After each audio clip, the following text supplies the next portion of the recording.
everybody. My name's Jen from Salesforce Minded. Today I am going to start a new series of videos on my life as a consultant, Salesforce consultant specifically. And this is because I'm often asked by people in the Ohana about my experience transitioning from an admin to a Salesforce consultant and what that's been like. And there's usually a lot of questions that surround that question. And because it is impossible for me to answer all of the questions at once, I figured I would do a new series and cover different topics. And from your standpoint as an audience and as a subscriber to my channel, my hope is that you can sort of pick and choose the questions that you may want answers to, and also give me feedback down below in the comment section on if you have new questions that I can answer you. And I would love to be able to do a video on that topic in the future. In this way, you're not obligated to watch a really long video with all the questions and answers and sort of make it more of a ad hoc experience. You can come and go as you choose.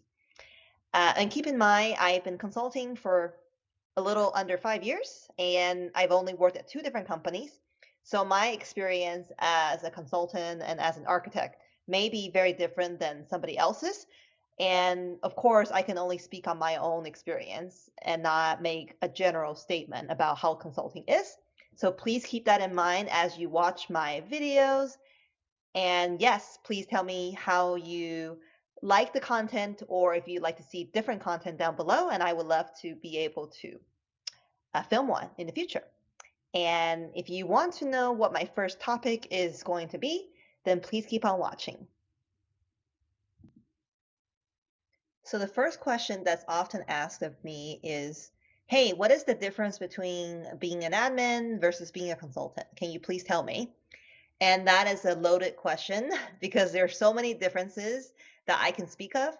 But I think the most important part to highlight is when you're an admin, and I know I'm making a general statement because you could be an admin for 10 users or you could be an admin for 500 users, and that will be very different. Meaning you may be a solo admin or you may have a team that you work with. Either way though, right, as an admin, you're expected to understand what you have built or what your predecessors have built in the org that you manage. So you're expected to know that very well. However, oftentimes it may not be the best way, or it might not have been built based on best practice.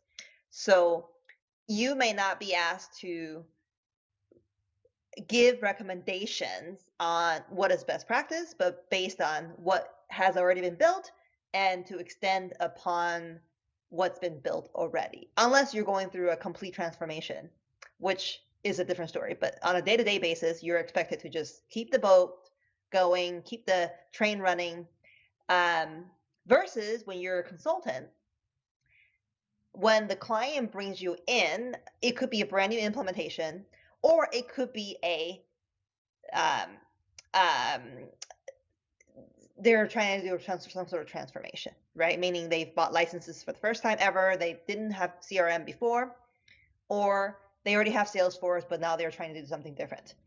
Either way, I think the consultant lens that the client expects is, hey, don't tell me what I have, or don't tell me what I already know, right? Because my admin can tell me what's been built or what should be built, but please tell me how it really should be built based on best practice. So as a consultant, you have to think differently. It's not about what's common, because as an admin, you may have a bias because you've seen a couple of, this is always done this way. I worked at 5 companies. This is how it's always done, but it may not be the best approach when you think about longevity, scalability, and what is the right thing to do, right? And the ecosystem or the platform is constantly changing with 3 releases a year. There may be new functionality that's coming out that at this current moment, my recommendation as a consultant will be different than my recommendation from 2 years ago when something wasn't available. So as a consultant, you're expected to always know all the new releases and bring that to your client versus, as an admin, I think there's a little bit less of that.